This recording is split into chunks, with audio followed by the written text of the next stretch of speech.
കറുത്തരാവിന്റെ കന്നിക്കിടാവൊരു വെളുത്ത മുത്ത്.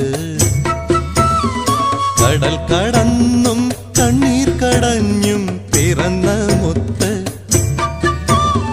വെളുത്ത മുത്ത്